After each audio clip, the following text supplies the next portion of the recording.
I wanted to tell my daughter that I had inherited a villa, but I heard her plan to put me in a home. The afternoon light spilled through the windshield as I pulled into my daughter's driveway, a pie on the seat beside me, good news warming my chest. After 40 years of work, I'd finally earned peace. An old friend had left me a villa by the ocean, along with $5 million in trust. I couldn't wait to see Jessica's face when I told her. The front door was slightly open. Laughter drifted out hers and Brian's. "That old man's luck finally paid off," Brian said, his voice slick with amusement. Jessica giggled.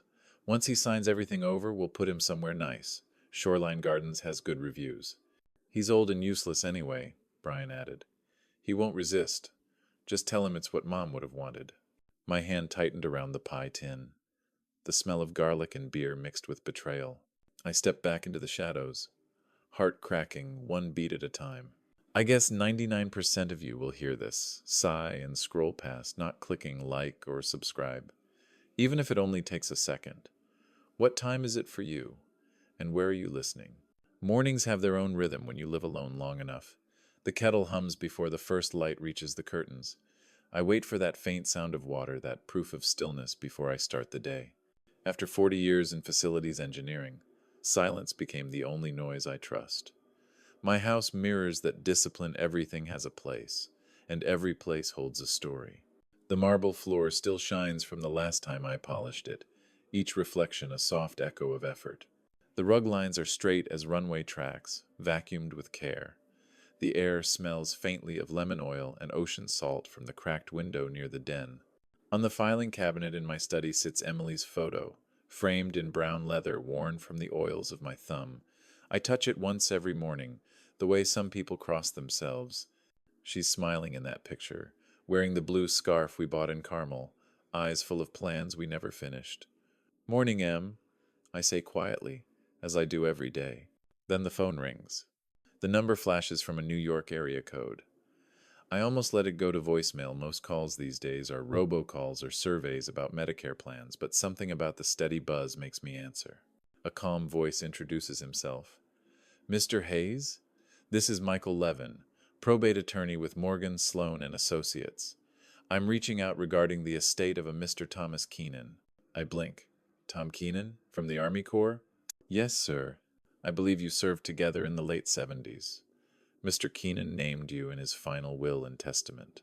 You've been left ownership of a property in Santa Barbara, a villa on Alameda Ridge, and an associated trust valued at $5 million. The trust is set to be distributed through a conservative portfolio, treasuries, and index funds, disbursements under trustee supervision." The room tilts slightly. I pull out the chair, sit, and grip the armrest to steady myself. Michael continues, professional and precise. "All you'll need to do is complete the beneficiary verification packet and meet with our local representative for notarization. There are no conditions beyond basic estate filings." Mr. Keenan wrote, quote, "For the man who kept my feet on the ground." When he hangs up, the quiet roars. I stare at the phone a long while before setting it beside Emily's photo. A villa. $5 million in trust. After decades of scraping through paychecks, stretching coupons, and maintaining other people's buildings, I have a legacy not earned by overtime but by loyalty. I can almost hear Emily's laughter, gentle, practical. "You'll finally take a break, Richard." My first thought is Jessica. My daughter has struggled, or so I tell myself. New baby, big mortgage, that husband of hers, Brian, always chasing one side project after another. The instinct to share good news burns bright. I picture her running to me, eyes wide, hugging my arm like she did when she was little. I even reach for the phone. Then the memories shuffle forward. The last time Brian borrowed my power drill and returned it rusted. The time he called my living room perfect for open concept parties. The soft but entitled tone when Jessica asked me to cover their $4,800 credit card bill just this once. My fingers hover over the phone's keypad, then stop. The house is too quiet. I hear only the ticking of the clock above the doorway and the faint creak of the ocean wind pressing against the window pane. I look at Emily's photo. "Let's be careful," I whisper. I open the filing cabinet and slide a fresh folder inside, labeling it neatly, Estate Keenan. The pen glides smooth, no tremor in my hand. That afternoon, I decide to tell Jessica in person. Kindness deserves a face, not a text. I bake an apple pie, still warm in the pan, set it on the passenger seat beside the manila envelope of documents, and drive toward her neighborhood. The sun dips low behind the palms, gold slicing through the windshield. Good news in my pocket, hope in my chest. As I reach her porch, I hear laughter Brian's voice first, too loud, and Jessica's, sugar-coated and sharp. The street outside Jessica's house glowed in that late afternoon warmth, sprinklers ticking across manicured lawns, kids pedaling bikes, somewhere a dog barking behind a white fence. I parked at the curb and lifted the pie from the seat, still faintly warm through the foil. It felt good, walking up her walkway with good news in my pocket and something to share. For the first time in years, I felt like a man carrying a gift, not a need. The front door stood slightly open, just a sliver. I could hear laughter before I even knocked. Jessica's voice was bright, high, the one she uses when she's trying to please. Brian's was lower, that careless drawl I've come to associate with trouble. I took one step closer, balancing the pie carefully, and then I stopped.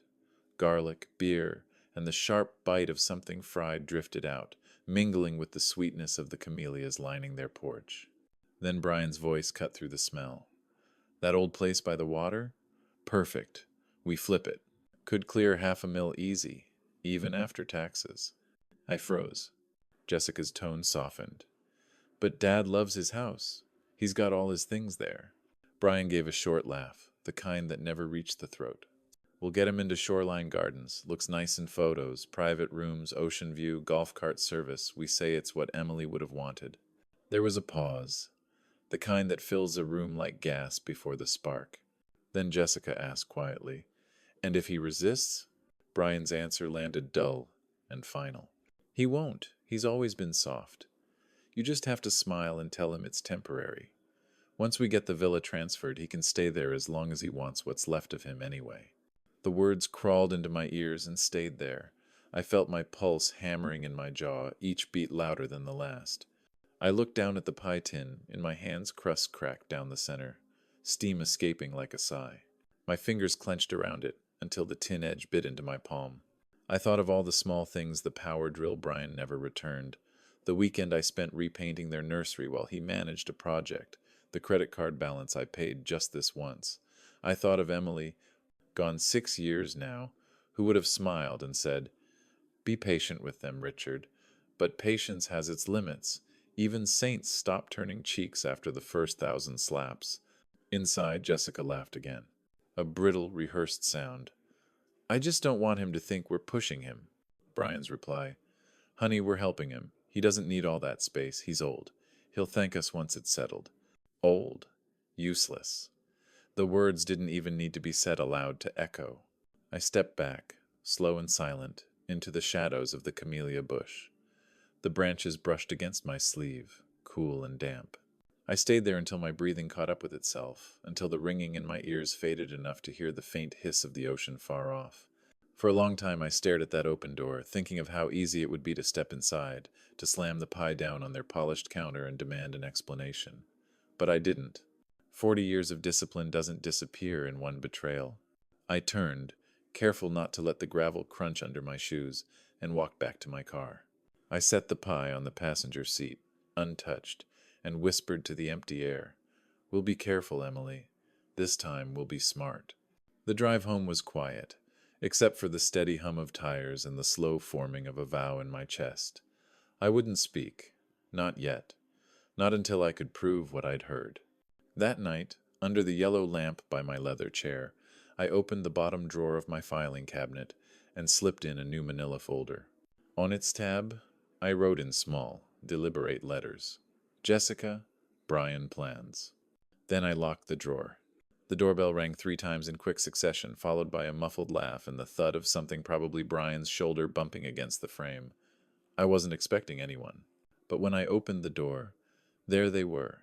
Jessica in her oversized sweater, a bottle of white wine dangling from her hand, and behind her, 6 people I'd never seen before carrying takeout bags and Bluetooth speakers. "Dad," Jessica beamed. "We were in the neighborhood and thought we'd drop by for a quick visit, just 30 minutes. Promise." I blinked at the crowd behind her. 30 minutes, I repeated, though I already knew what that meant. Brian clapped me on the shoulder as he passed. Don't worry, we brought everything. Just some friends, nothing big. You'll love them. One by one, they filed in, their laughter and perfume colliding in the small entryway. By the time the door clicked shut, the house smelled like a food court garlic, soy sauce, and perfume layered over lemon oil and the faint salt of the sea that usually drifted in through the open window. I stood in the doorway, counting shoes. 8 pairs, not counting Jessica's heels. My clean rug disappeared beneath their footprints. Within minutes, music filled the living room. Jessica placed her phone against a candle holder, the glow reflecting off Emily's framed photo on the mantel. Dinner at Dad's. She chirped to her phone camera, tilting it so that my wife's face appeared behind her. Hashtag family time. I wanted to tell her to stop, but my throat locked. She moved the camera toward me. Say hi, Dad. I lifted a hand, forcing a small smile. The video would vanish in 24 hours, but the disrespect would linger. Beer cans cracked open. Someone switched the playlist to something louder. The marble counter, once spotless, glistened with condensation rings. I said nothing, just slid coasters across the table one by one. Small gestures, small dignity. Your house has such good energy, one of the guests said, sipping wine straight from the bottle. Feels like home. Brian grinned. That's what we always say. We're family. Your place is basically our place, right, Dad? I managed a steady voice. It's still my place. He chuckled like I'd told a joke. Jessica looped her arm through mine, her perfume cloying. Don't be grumpy. You love having company. Love. That word landed heavy. I loved order, peace, the quiet ticking of the clock at night. What I loved had nothing to do with chaos and borrowed things. At 7:55, Brian glanced at his watch. We'll be out by 8. He said it while cracking open another six-pack. By 9:30, they were dancing near the windows. At 10, someone spilled beer on the rug. I fetched a towel before it soaked through, kneeling to blot the stain. They barely noticed. At 10:45, Jessica finally gathered her things, cheeks flushed from wine and laughter. We'll clean up next time, she promised, kissing my cheek. There won't be a next time, I almost said, but silence felt safer. When the last door slammed, the house sighed in relief. I stood in the quiet, surveying the battlefield crumbs on the counter, fingerprints on the fridge, a half-eaten box of noodles wilting beside Emily's photo. As I gathered bottles into the recycling bin, the faint clatter of metal made me look up. Brian's toolbox mine really was missing a screwdriver. My favorite Phillips head, the one with the chipped blue handle. I caught sight of him outside, pocketing it casually as he climbed into his car. He didn't look back. I didn't stop him. Instead, I pulled a fresh trash bag from under the sink, tied it tight, and listened to the squeal of plastic stretch in the empty kitchen, a warning no one else would ever hear. When the door was locked and the lights dimmed, I opened my notebook at the desk. Date, time, names. I logged everything because small things grow teeth if you feed them silence. It started on a Saturday, the kind of quiet morning I used to treasure. The ocean wind slipped through the open window, stirring the curtains. I just poured a second cup of coffee when a bass line shattered the calm, a heavy thump-thump that rattled the front window panes.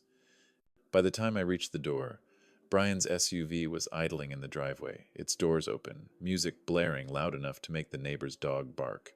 2 men I didn't recognize jumped out, each carrying a case of cheap beer like they'd won a prize.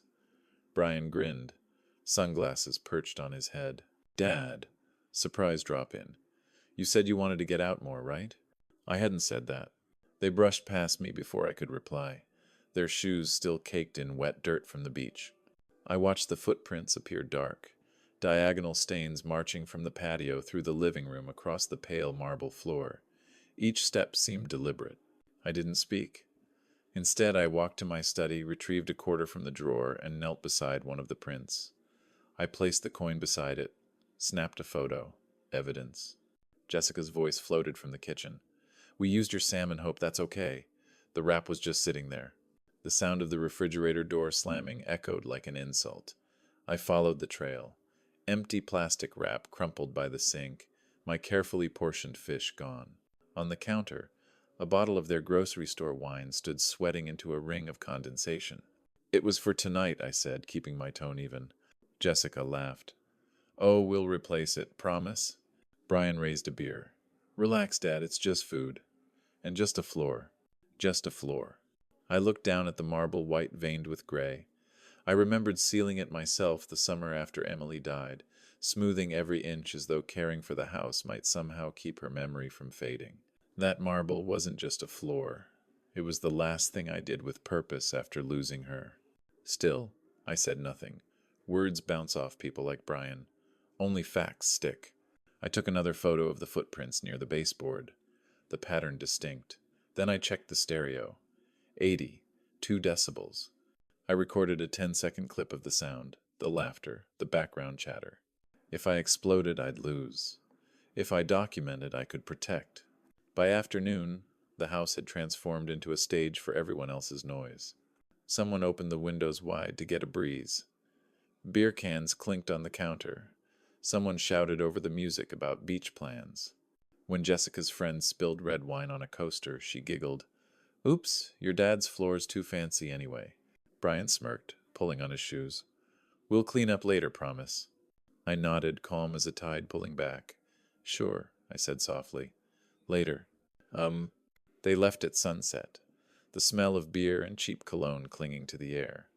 I opened the windows, letting the ocean push its way back in. Then I fetched a clean rag, wiped every footprint, and placed the rag in a sealed plastic bag. Another photo. In my study, I opened the bottom drawer of the filing cabinet. Inside sat the folder marked Jessica, Brian Plans. I added a new one beside it, labeling it neatly in my own handwriting. Trespass evidence. I slid in the photos, the sound clip, the timestamp from the stereo reading. Then I closed the drawer and exhaled through my nose, slow and even. That night I went online and ordered 2 small cameras, one for the front porch, another for the living room. Both unobtrusive, both perfectly legal, both mine. If they wanted to turn my home into their stage, then every act would now be recorded. Jessica arrived like a summer storm, bright, noisy, and impossible to contain. The front door opened before I could reach it, and her voice filled the hall. "Dad, say hi to the followers." She spun her phone toward me, camera already recording. I stepped aside, face neutral, the trained politeness of a man who's seen too many surprises to show shock anymore. Behind her came Brian, dragging a rolling suitcase in one hand and a ring light in the other. "The vibe here sells," he said, setting the light stand down in the middle of the living room. "Natural lighting, classy but warm. This place could go viral." Viral. That word doesn't belong in a home built on quiet. Jessica twirled in the entryway, hair perfectly styled, voice bouncing. "We're doing a 24-hour couple challenge. You'll love it. It's wholesome family content." I exhaled through my nose. "You're staying overnight?" She smiled as though I'd complimented her. "Just for the shoot. We'll clean up everything." In the kitchen, I called a boundary meeting.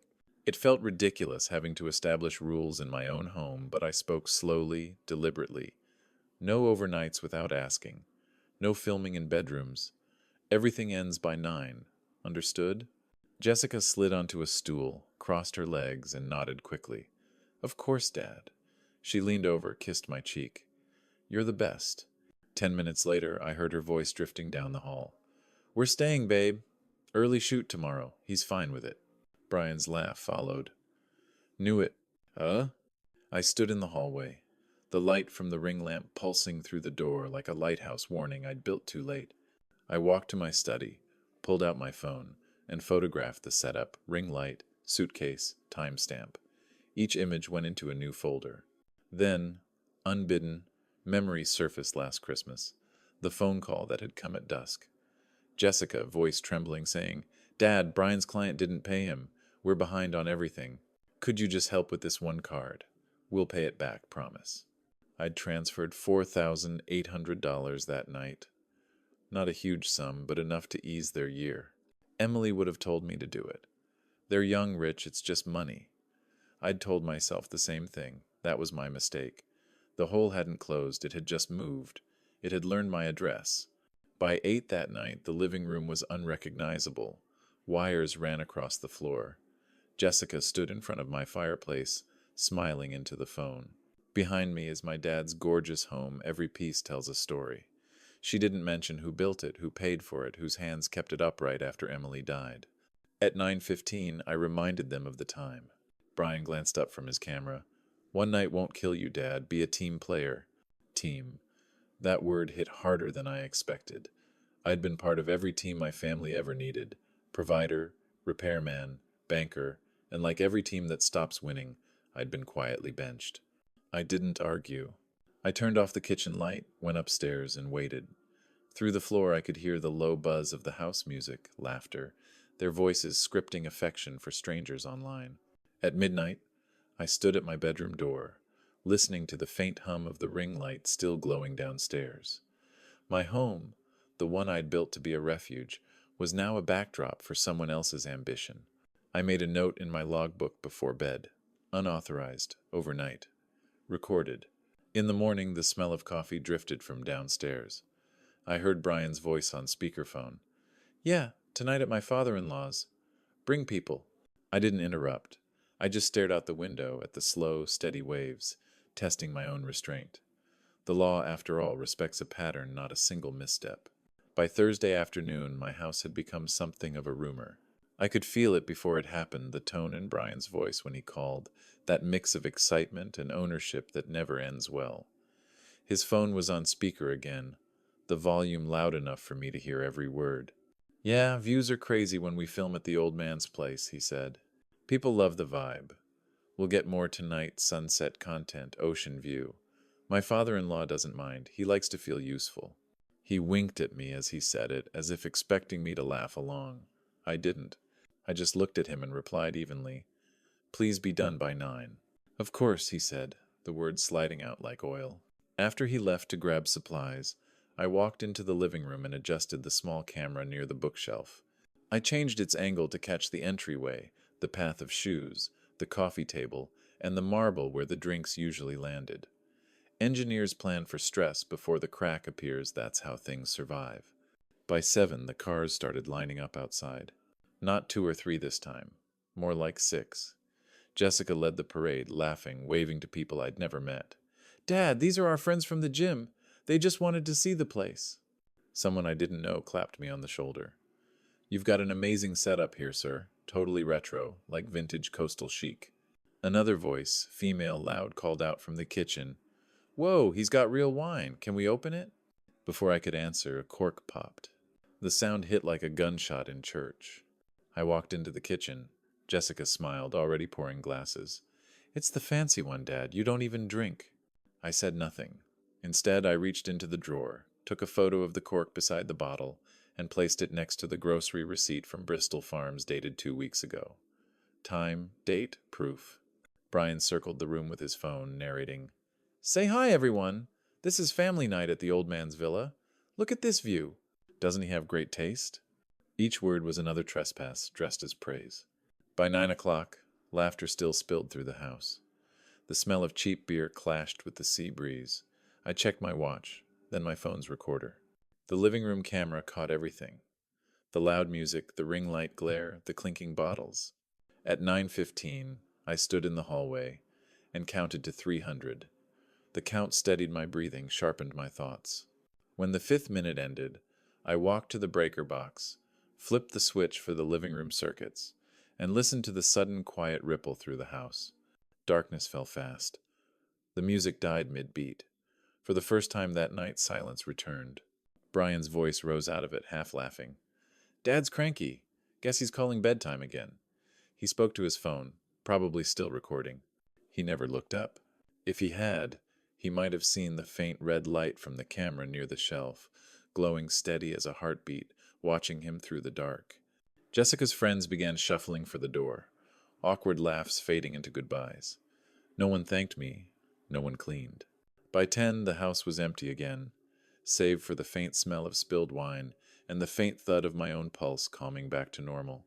I sat at my desk, printed thumbnails from the footage, shoes, bottles, faces, and tucked them neatly beside Emily's photo in the filing cabinet. This wasn't revenge, it was record-keeping.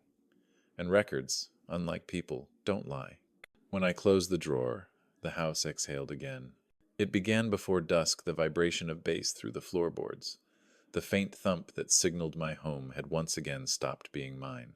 By the time I reached the hallway, the front door was propped open with one of my shoes, the same pair I polished every Sunday. Cars lined the street, headlights washing over the hedges. 15 people, maybe more, drifted through the rooms like tourists in a museum they didn't respect. 3 ring lights blazed in the living room. A phone balanced on a tripod spun slowly, capturing laughter, dancing, the flash of a champagne bottle. Someone had brought a small DJ controller, its cables running across my rug like veins. Dirty footprints bloomed across the marble again, fanning out from the patio to the kitchen. I didn't bother cleaning this time.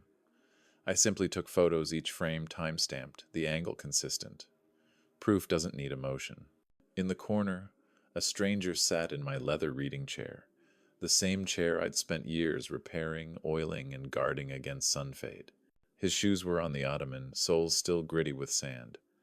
I lifted my phone. Click. Timestamp. 7:34 p.m. The smell of beer hung heavy, mixed with the scent of my lemon polish and insult made fragrant. Laughter echoed off the walls. I moved like a ghost among them, invisible in my own home. Someone knocked a bottle over onto the photo book Emily had made our last trip to Yosemite, each page laminated, each caption handwritten. Beer spread across the cover, foaming along the edge of her smile. Jessica gasped theatrically. "Oh my God, it's fine, Dad. It's just stuff memories live in the cloud." I dried the page with a towel, my hands steady, my face blank. I didn't look at her. I didn't speak. At 8:30, I texted Brian. "All guests out by 9. He replied with a laughing emoji. By 9:20, the music was louder. I stood in the hallway, my phone camera aimed toward the mantel clock in the frame, crowd behind it. Another photo, another nail in the coffin of their excuses. When the song changed, I took the opportunity to collect stray bottles, sliding them into the recycling bin. Someone noticed and raised a cheer. "Look at him, Dad's part of the crew." I smiled faintly. "Good night," I said, though it was far from over. At 9:45, I began escorting the remaining guests to the door one by one. They left in staggered laughter, muttering goodbyes they didn't mean. Brian smirked as he carried a speaker to the car. "Relax, Dad, you're trending." When the door finally closed, I locked it, turned off the porch light, and walked through the wreckage. Cups tipped on tables, rings on the marble, crumbs, scuffs, traces. Every mark another line in the record. The air inside was still warm with their noise. I needed silence to breathe again. In the bathroom, I turned on the light and stopped. There, tossed over a makeup bag on the counter, lay Emily's blue silk scarf. The anniversary gift she'd worn to our last dinner together, the one I'd kept folded in my dresser for 6 years. For a moment, I couldn't move. My fingers hovered above it, afraid of what they might feel. Then I picked it up, folded it carefully once, twice, and smoothed the fabric between my palms. The scent was gone, but the memory wasn't. Something inside me clicked into place. Not anger, not grief, just precision. The way an engineer tightens the final bolt before testing the load. I walked to the study and wrote one sentence in my logbook. Collection complete, action next. Tomorrow, I would stop documenting trespass. Tomorrow, I would start ending it. By Saturday night, my house no longer felt like a home. It felt like a set, waiting for someone else's script. I'd just finished logging the previous night's footage when I heard laughter echoing from the hall, the sound of Jessica's voice, higher than usual, the lilt she used for her followers. "Guys, this is it," she whispered. The iconic part. Her live stream counter ticked upward on the phone she held in front of her, the screen's reflection flashing across the walls as she crept toward my bedroom. My bedroom. The one place I hadn't allowed them to enter. The sanctuary. I stood at the end of the hall, half in shadow, as she pushed open the door. The light from her ring lamp spilled across the carpet. "This," she said, panning the camera slowly, "is where my mom used to get ready. So vintage, right?" Her hand landed on Emily's dresser, the oak one I'd refinished myself years ago. She brushed her fingers along the porcelain music box Emily and I had bought in Carmel on our 20th anniversary. A fragile thing, pale blue with gold trim, still faintly smelling of rose dust. Jessica laughed into the lens. "Say hi to Mom's ghost, she won't mind. She's a fan." Something in me went utterly still. I stepped into the doorway. Put the phone down. She froze, caught between performance and fear. Then Brian appeared behind her, his grin wide and glossy. "We're almost done, Dad," he said. "Engagement is insane right now." I didn't raise my voice. I didn't need to. I walked past them, careful not to touch, and reached for the dresser. My hand closed the lid of the music box gently, the soft click of its lock louder than their breathing. Jessica tried to laugh again, but it came out brittle. "Out," I said quietly. Brian smirked. "You're overreacting. It's alive. Relax." I met Jessica's eyes. She blinked, the smile faltering as though she'd just realized what she'd done, not in a moral way, but in a practical one. Her followers could see me, the man she'd turned into background scenery. I took a breath, turned away, and walked toward my study. Every step felt deliberate, measured. I had fixed boilers at midnight in sub-zero weather. I had kept machines alive under pressure that would snap lesser men. I knew how to stay calm when everything burned. I closed the study door behind me, the sound sharp and final. The phone was where it always was, on the corner of my desk. My thumb hesitated only once before dialing. 911, what's your emergency? I looked toward the hall, where laughter and whispers still drifted. "There are uninvited persons refusing to leave my residence," I said. The operator's voice softened. "Are they family, sir?" "Yes," I said. "Do you feel threatened?" For a long moment I looked around my study, the framed certifications, the steady hum of the desktop printer, and the photograph of Emily smiling in a place that used to be safe. My gaze fell to the music box, its lid now shut tight on the dresser down the hall. "Yes," I said finally. "I do." The operator confirmed the address. I heard the distant hum of sirens begin to thread through the night. While I waited, I printed the last screenshots, each one crisp, time-stamped, irrefutable. Then I opened the folder labeled Trespass Evidence and slid them inside. Outside, the laughter had stopped. In its place, the faint tremor of realization, the kind that comes when the show ends and the lights turn red and blue. The red and blue lights painted the walls in trembling stripes. From where I stood in the hall, I could see their reflection dancing across Emily's photo, the same photo that had watched every step of this unraveling. The sirens fell silent, and two officers stepped through the doorway, calm but cautious. Brian got there first. He rushed forward, hands spread in mock relief. "Thank God you're here," he said, voice trembling with performance. "My father-in-law gets confused sometimes, calls 911 when he forgets things. We were just visiting. It's been hard for him since my mother-in-law passed." Jessica stood behind him, mascara streaked like an actress caught mid-scene. "He's been so lonely," she said softly. "Sometimes he thinks people are breaking in when it's just us." The taller officer, Perez, glanced from them to me. "Sir, can you tell me what's going on tonight?" I didn't speak right away. I wanted silence to do its work, to make the contrast clear between noise and truth. Then I walked to the desk, opened the top drawer, and took out a folder. It was labeled Trespass Evidence in neat engineer's handwriting. Inside were the printed screenshots, time-stamped, dated. I handed the stack to Officer Perez, along with a stapled document, a timeline of every visit, every incident, every violation. "Unauthorized entry," I said evenly. "Refusal to leave. Live streaming without consent. All documented." Perez nodded, flipping through the pages. His partner, Officer Daniels, scrolled through my phone as I handed him the SD card from the camera. On the screen, the footage rolled Brian and Jessica laughing in the bedroom, the music box, the ring lights, the laughter that didn't belong. Perez's brow furrowed. He looked up at Brian. "Sir, this looks like you're filming inside his private residence without permission." Brian's face twitched. "That's taken out of context," he stammered. "We were just trying to make memories. He invited us." Perez turned to me again. "You did?" "No," I said. "I asked them to leave. Multiple times. Text messages attached. 8:30 and 9 p.m. tonight." I slid my phone across the table. Perez checked the messages, then looked at Jessica. "Ma'am, he's your father?" "Yes," she whispered, her voice barely audible. "He's the homeowner," Perez said. "That means you and your guests are here against his permission. You need to gather your things and leave now." Jessica's lip trembled. Dad, please, this is crazy. We were just. Brian interrupted, trying to salvage control. Officers, he doesn't understand. We're family. He's always mixing up. Perez raised a hand. Enough. I've seen the video. He's not confused. The silence that followed was the purest I'd heard in weeks. Brian's smile cracked like glass. You'll regret this, old man, he hissed under his breath as he brushed past me toward the door. I met his eyes for the first time that night. Not as much as you will. Jessica lingered a moment longer, tears falling for the wrong reason, shame mixed with anger. She looked at me, waiting for softness. I gave her none. As the officers escorted them out, I watched the door close and locked it behind them, the sound firm, final. Officer Perez handed me his card. If they return without consent, call immediately. You've got clear documentation.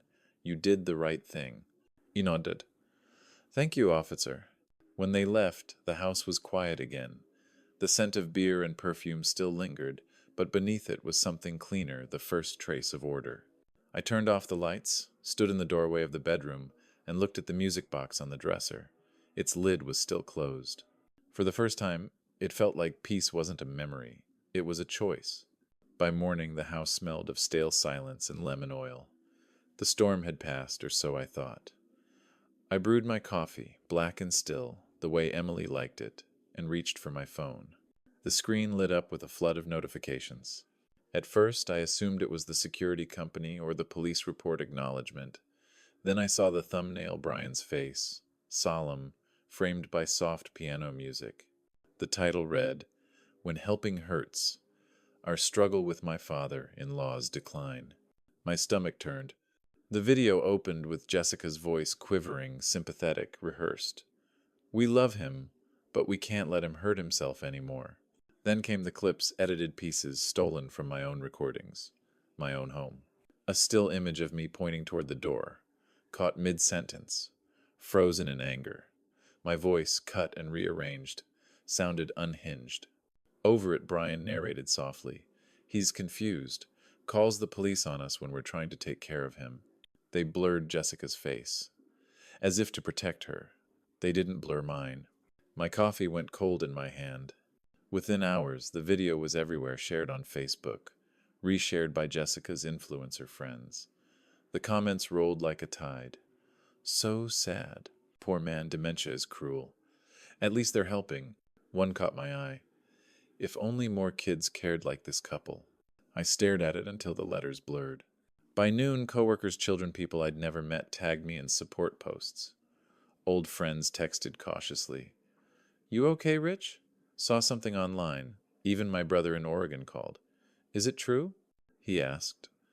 Voice low, embarrassed for both of us. I told him the truth. He didn't believe it. Not fully. I sat at my desk, the phone buzzing endlessly beside me. I didn't answer. I didn't post. I didn't fight back. The quiet in the house thickened until it felt like the air had weight. This was the new kind of punishment, one where the world turns you into a headline, a thumbnail, a cautionary tale. I'd built engines, repaired bridges, fixed boilers under blizzards without flinching. But this digital execution was something else. I opened the video again, hoping maybe I'd misheard something. Jessica appeared near the end, her eyes glistening on command. He's been so lonely since Mom died, she said, voice breaking perfectly on Mom. We just want him safe. The camera panned to an old photo of Emily and me at our anniversary dinner, the one Jessica must have taken from my bookshelf. Beneath it, the caption, Sometimes love means making the hard choices. That line hurt more than any insult. I scrolled through hundreds of comments until my hands went numb. Every word was a verdict, every emoji another stone thrown. My throat tightened, but no sound came out. The only thing I heard was the faint hum of the refrigerator and my pulse in my ears. Across the room, Emily's photo sat where it always had, her eyes bright, patient, knowing. For 6 years, I'd kept that picture upright through every storm. This time I reached out and turned it face down. It wasn't anger. It was exhaustion, the kind that seeps into the bones. The quiet after humiliation isn't peace. It's a kind of drowning. I leaned back in the chair, the screen's glow still reflecting against the wall. My life, reduced to pixels. My name, repurposed as someone else's redemption story. Then, just before midnight, a soft ping broke the silence. A new email. Subject line, I saw everything. Let me help. The sender, Robert Jenkins, my neighbor, the retired journalist. For the first time all day, I exhaled. The next morning, I didn't shave. I didn't open the blinds. The world outside felt distant, muffled by humiliation. Every time I glanced at my phone, the number of comments had climbed higher, another round of strangers dissecting my sanity. At 8:07 a.m., the doorbell rang. When I opened it, Robert Jenkins stood there, wearing his old denim jacket and that slow, careful smile of a man who'd learned to approach life quietly. He lived 2 houses down. Retired journalist. Widower. We'd exchanged waves for years, but never more than a few sentences at the mailbox. He held up a small USB drive between 2 fingers. Mind if I come in? We sat at my desk. He placed the drive beside the folder labeled Trespass Evidence. My porch cam faces your driveway, he said. I didn't mean to record you, but when the noise started, I checked the footage. Audio's clear. He plugged the drive into my laptop. The screen filled with grainy night footage, headlights pulling into my driveway, people laughing, clinking bottles. Then, voices. Jessica's, Brian's, a chorus of strangers shouting over music. And finally, unmistakably, Jessica's voice mocking Emily's music box. I didn't breathe. The sound of that laugh, played back through tinny speakers, was worse than hearing it live. When it ended, Robert leaned back. You're not crazy, Richard, he said quietly. You're careful. For the first time in days, I felt something ease in my chest, a small, hesitant relief. We sat there a while, 2 widowers in the morning light, surrounded by the quiet hum of justice waking up. I opened my email, attached the files, and sent them to my attorney, Miss Davis. She was sharp, steady, and preferred facts to emotion. It took her less than an hour to reply. Excellent documentation. Between your recordings and your neighbor's footage, this is solid evidence for trespass and defamation. I recommend we move immediately civil complaint and take down notice. Her decisiveness steadied me. I'd spent my whole life fixing broken things, leaky roofs, faulty valves, family problems that weren't mine to solve. Now, for once, I wasn't fixing chaos. I was containing it. As the files uploaded, my phone buzzed again. A text from Jessica. You can't fight the internet, Dad. Just let it go. Please. It's not worth it. I read it twice, then 3 times. The casual cruelty of youth, disguised as concern. She called me Dad now, when the world was watching. I didn't respond. Instead, I copied her message into my logbook. Words could be evidence too. Robert poured us both a cup of coffee from the pot I hadn't touched. You know, he said, stirring in too much sugar, I used to cover court cases back in the 80s. Always amazed me how liars think the truth is slow. But it's not, it just walks. He looked at me, his eyes kind but sharp. Funny thing about lies online, they vanish when truth walks in wearing a badge. That line landed like a promise. I leaned back, watching the progress bar on the screen reach 100%. The evidence was sent. The gears were moving. Robert stood, adjusting his jacket. If you ever need a witness statement, I'm your man. Thank you, I said, and meant it more than I'd meant anything in years. After he left, I sat alone in the study. The silence was still heavy, but this time it wasn't suffocating. It was focused, purposeful. I looked toward Emily's photo, still face down, and whispered, We're getting there. A new email pinged from Miss Davis. Meeting confirmed for Monday. Bring original drives. I closed the laptop, smoothed the papers, and placed both USB drives in a small leather case. Brian wouldn't see it coming. He was too busy counting likes. By Monday afternoon, the paperwork was official. Miss Davis filed the civil suit trespass, invasion of privacy, defamation. The evidence was airtight, the language precise. For the first time in weeks, I felt like the world might tilt back toward balance. Then the headlines came. Retired engineer files, Sout against family. The photo was one they'd pulled from Facebook, me holding a wrench in front of the house I'd built with my own hands. Underneath it, a single line twisted the knife. Sources say he's suing his own daughter. By evening, the comments were already flooding in. How can a father do that? That poor girl losing both parents to grief. He needs help, not lawyers. The same strangers who had mourned my decline now condemned my defense. On Tuesday, the church bulletin came out. I'd volunteered for the Wednesday night supper for 10 years, set the tables, served the stew, washed every last dish. My name wasn't listed this week. When I called to ask, the coordinator hesitated. We just thought, with everything going on, it might be best to rest a while. Rest. The polite word for stay away. I thanked her anyway. I hung up slowly, hand steady, voice calm. That's the thing about humiliation, you can't fight it loud. You just have to stand in it, quiet, until it runs out of air. At the grocery store that Friday, the cashier I'd watched grow from high school to motherhood avoided my eyes. The receipt crinkled in her hands. "Have a good day, Mr. Reed," she murmured without looking up. "Thank you," I said softly, but she was already scanning the next customer's items. I drove home, parked in the driveway, and left the engine running. The house looked exactly as it had before. White trim, clean windows, stillness in every corner, but it felt smaller somehow. The world had stepped back from it. Inside the car, I scrolled through my old voicemails. Jessica's voice filled the speakers. "Dad, call me when you can, okay? Brian and I might swing by with dinner. Love you." Her tone was light, unguarded, years before all this. I replayed that message 3 times before deleting it. They'd taken my peace, my name, and my daughter's voice. But not my principles. Those still lived in the quiet places, the ones the internet couldn't reach. As the engine cooled, my phone buzzed. A text from Robert. "Hold steady. The court date's soon. Truth just walks slower than lies." I smiled faintly at that. His words had a weight I could lean on. That night, I sat at my desk again. Emily's photo still face down, a habit that had begun to feel like surrender. I reached for it, hesitated, and turned it upright. Her smile met mine patient, unjudging, as if she'd been waiting for me to look her in the eye again. "Not yet," I whispered, "but soon." The night air slipped through the cracked window. Somewhere outside, the ocean hummed the same low note it always had. The world hadn't changed, it just needed time to remember how truth sounded. When I went to bed, the house felt heavy, but steady, like a bridge holding under stress. The next morning, my phone rang at 7:43. It was Miss Davis. Her tone was bright. "Discovery went well," she said. "They slipped up on record. Get ready." For the first time in weeks, I cleaned the marble floors again, not as mourning, but as preparation.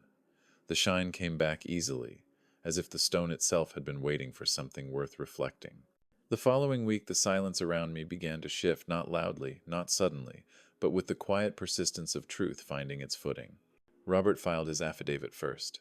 He'd spent the morning at Miss Davis's office, answering every question with the precision of a man who'd lived a life measured by facts, not noise.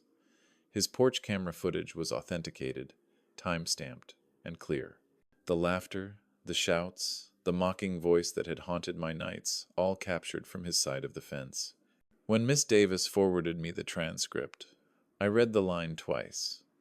I personally observed multiple individuals entering and exiting Mr. Reed's residence on several occasions without his consent.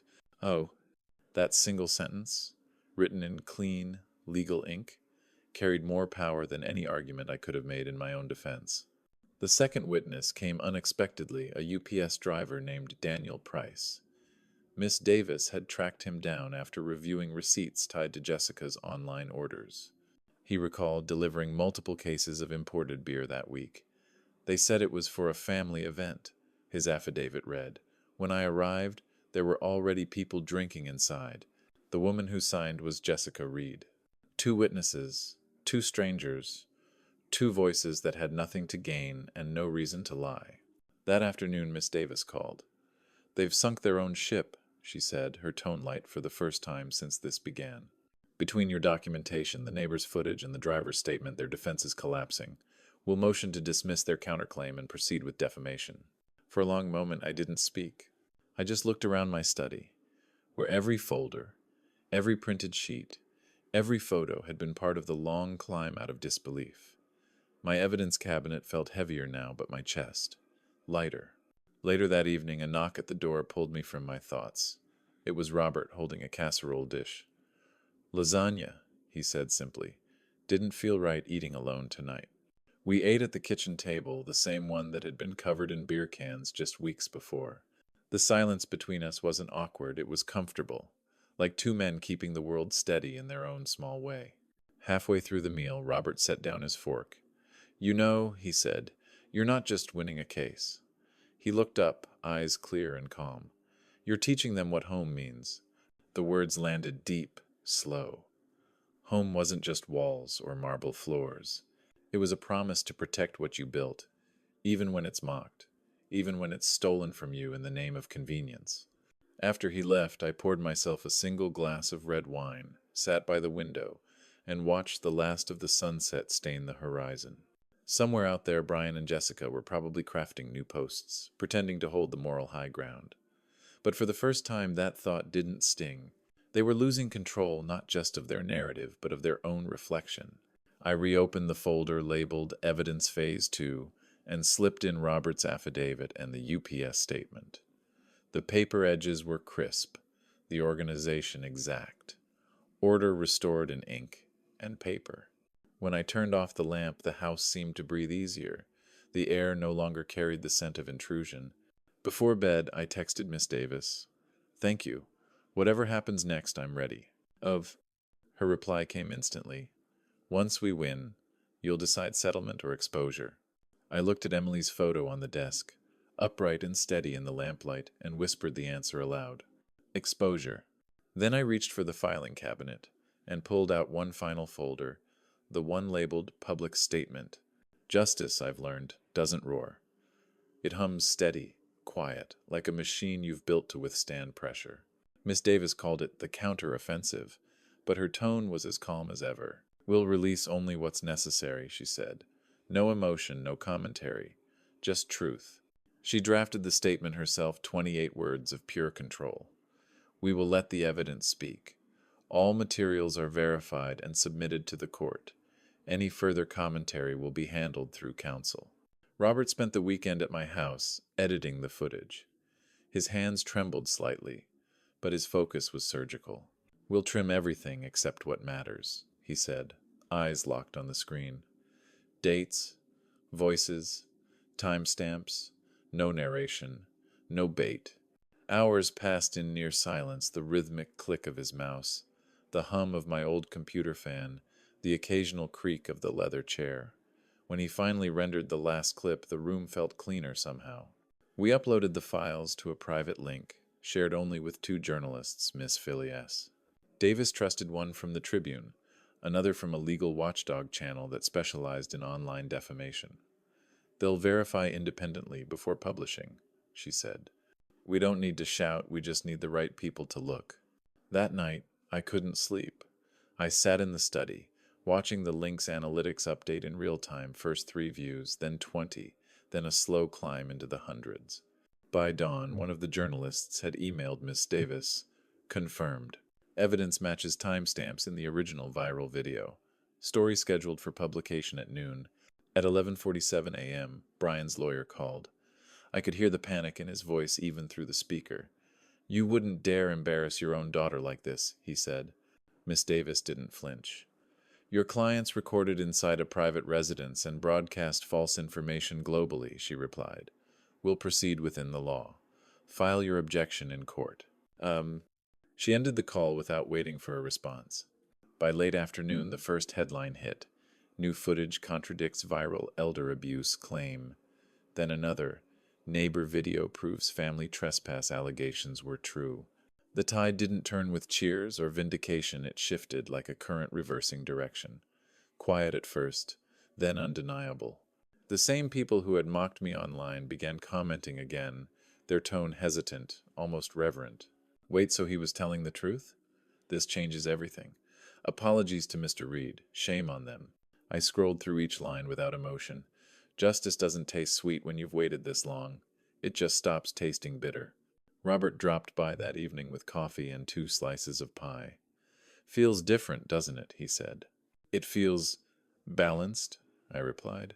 He nodded. That's the word. Miss Davis called once more before signing off for the night. Tomorrow, the court's summary ruling goes public. The timing couldn't be better. You'll get legal vindication and public correction in the same breath. When the call ended, I stood by the window. The ocean stretched beyond the glass, a dull silver under the moonlight. The waves moved slow, unhurried, like truth itself. I glanced around the study, the folders, the USB drives, the neat stacks of paper, and realized something. My work was done. The same discipline that once built pipelines and turbines had carried me through this. Heat through steel, pressure without explosion. Tomorrow would bring the verdict and the world's final judgment. I wasn't afraid of either. I closed my laptop, turned off the lights, and listened to the hum of the sea until it faded into quiet. The courtroom was smaller than I remembered. Fluorescent lights hummed overhead, steady and clinical, as the judge adjusted her glasses and flipped through the case files. My folder sat in front of me labeled, tabbed, every piece of evidence in order. Years of discipline distilled into 1 hour of truth. Miss Davis stood beside me, posture straight, her voice calm as she summarized the months of intrusion, fabrication, and humiliation. She didn't dramatize. She didn't need to. The facts spoke louder than any outrage could. When the judge finally spoke, her tone carried the weight of inevitability. Trespass confirmed. Defamation established. The defendants, Brian and Jessica Reed, are hereby ordered to pay compensatory damages and issue a public apology to the plaintiff, Mr. Richard Reed. The words landed like clean notes in a silent hall measured final, not triumphant, but right. Across the aisle, Brian's lawyer exhaled sharply. Jessica's head bowed, shoulders shaking as she whispered something I couldn't hear. Miss Davis leaned toward me and murmured, "You did it." I simply nodded. Outside, the courthouse steps gleamed under afternoon Sunday. Reporters gathered fast, their microphones angled like bayonets. Someone shouted, "Mr. Reed, do you have any comment for the public?" I met their gaze and said only, "I believe in due process." Then I walked away. No anger, no speeches. Just the quiet authority of a man who'd finally stopped being doubted. By evening, the internet had already caught up. A video appeared on Jessica's channel, her eyes red, voice trembling. "We only wanted to protect him," she said, trying to hold the camera steady. "But we went too far. My father deserves peace." It wasn't a performance this time. The makeup was gone, the lighting harsh. For once she looked like the little girl who used to fall asleep on my chest during storms. Comments poured in by the thousands. He was right all along. We owe him an apology. That man's patience was superhuman. Robert called after dinner. "You see it?" he asked. "I saw," I said. He chuckled softly. World finally caught up to what we already knew. After the call, I poured myself a modest drink and walked into the study, the same room where this had all begun. The scent of old leather and cedar hung in the air. On the desk sat my filing cabinet, drawers labeled in my handwriting, evidence, witness statements, court docs. I opened the top drawer, found the thick folder, marked Jessica, Brian plans, and ran my fingers over the tab. Every photo, every receipt, every printed transcript had been a piece of the long battle. Proof of what happens when kindness is mistaken for weakness. Then, without ceremony, I slid the folder into the very back of the drawer, behind old tax records and repair manuals. Not destroyed, just closed. Forgiveness doesn't mean forgetting. It means you sign the verdict, close the file, and stop reopening it in your mind. The next morning, the newspapers printed the story above the fold. Engineer wins defamation suit, evidence turns viral story on its head. Miss Davis emailed a short note. "Checks will clear within 2 weeks. You can finally rest." Weeks later, a small package arrived by certified mail. Inside was a single envelope full of keys, neatly labeled. Their names scratched off, replaced by mine once again. As I held the keys, the weight felt familiar, not of property, but of peace earned honestly. Outside, the California sun spilled across the driveway. I could almost smell the ocean already.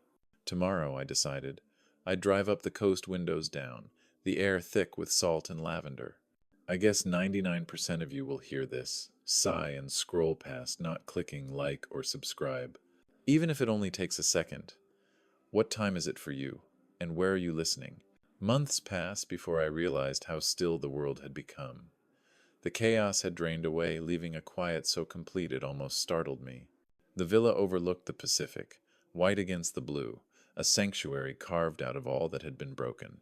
Unpacking became a ritual. I placed Emily's photo on the mantel upright, never again face down. The porcelain music box from Carmel went beside it, the blue silk scarf folded neatly nearby. Each item belonged to a moment I'd fought to preserve. Together they turned the empty house into something human again. I opened every window and let the sea wind move through the rooms. It smelled of salt and rosemary, sweeping away the stale ghosts of courtroom air and sleepless nights. For the first time in years, I wasn't guarding anything. I was simply living inside the peace I'd earned. Robert came by one morning, bringing 2 cups of coffee and a crooked smile. We sat on the terrace, watching the sunlight roll across the water. "So," he said, his voice soft, "this is peace?" "It's earned," I answered. He nodded. We didn't talk much after that. Silence between honest men can be its own language. Later, I worked in the garden behind the villa, planting rosemary, daisies, and lavender, the scents Emily loved most. The soil was rough, but my hands remembered how to be patient. Every sprout that took root felt like forgiveness, wordless and real. That evening, I sat at the oak desk and wrote to Jessica. The words came easily, no bitterness left to drain. "The door is closed for now. When you remember what family means, you'll know where to find me." I sealed the note and let the mail carry it away like a final breath. The days settled into rhythm again. Morning coffee, long walks, quiet evenings with the sound of the tide brushing the rocks below. Sometimes I caught myself listening for Emily's laughter in the wind. Sometimes I thought I heard it. One night, when the sea turned to copper beneath the sunset, I walked barefoot down to the waterline. The sand was cool, the air soft. I whispered, "Emily, it's done." The tide rose and fell, washing away every footprint but mine. The sound was gentle, almost like an answer. I stood there until the last light left the horizon, and the villa behind me glowed faintly through the dusk, steady, whole, waiting. Justice had been served. The world had quieted. My kindness hadn't disappeared. It had learned discipline. I built this sanctuary with my hands. Now, I protect it with my mind. And it is, finally, peaceful.